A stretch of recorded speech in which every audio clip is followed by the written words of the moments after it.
എല്ലാവർക്കും നമസ്കാരം. അല്പം വ്യത്യസ്തമായ രുചിയോട് കൂടിയതും എന്നാൽ ആരോഗ്യപരമായി ഒരുപാട് ഗുണങ്ങളോട് കൂടിയതുമായിട്ടുള്ള ഒരു ദോശ റെസിപ്പി കണ്ടു നോക്കിയാലോ.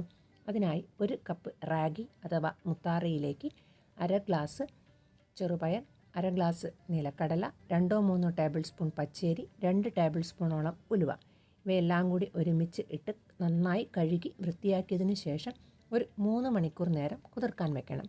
പിന്നീട് ഇതിലേക്ക് എരിവിന് ആവശ്യമായിട്ടുള്ള പച്ചമുളക്, അല്പം ഇഞ്ചി, ഒരു ചെറിയ കഷ്ണം ഇഞ്ചി, അതോടൊപ്പം തന്നെ ഒരു 2-3 തണ്ട് കറിവേപ്പില, ആവശ്യത്തിന് ഉപ്പ് ഇവ കൂടി ചേർത്ത് നന്നായി മിനുസത്തിൽ അരച്ചെടുക്കണം.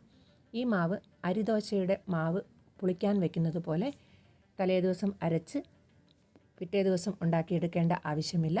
നമുക്ക് എപ്പോഴാണോ ഉണ്ടാക്കേണ്ടത് അതിന് തൊട്ട് മുമ്പ് തന്നെ അരച്ച് അപ്പോൾ തന്നെ നമുക്ക് ചുട്ടെടുക്കാം. ഇപ്പോൾ രാവിലെയാണ് ഉണ്ടാക്കേണ്ടതെങ്കിൽ തലേ ദിവസം വെള്ളത്തിലിട്ടതിന് ശേഷം രാവിലെ അരച്ചെടുത്ത് ഉടനെ തന്നെ നമുക്ക് ദോശ ഉണ്ടാക്കിയെടുക്കാം. ദോശ ഏത് രീതിയിൽ വേണമെങ്കിൽ നമുക്ക് ഉണ്ടാക്കിയെടുക്കാനും പറ്റും. കനം കുറഞ്ഞ ഗീ റോസ്റ്റ് പോലെ ഉണ്ടാക്കിയെടുക്കണമെങ്കിൽ അങ്ങനെ ഉണ്ടാക്കിയെടുക്കാം. അല്ല, തട്ടിൽ കുട്ടി ദോശയാണ് വേണ്ടതെങ്കിൽ അങ്ങനെയെങ്കിൽ ഉണ്ടാക്കിയെടുക്കാൻ സാധിക്കും.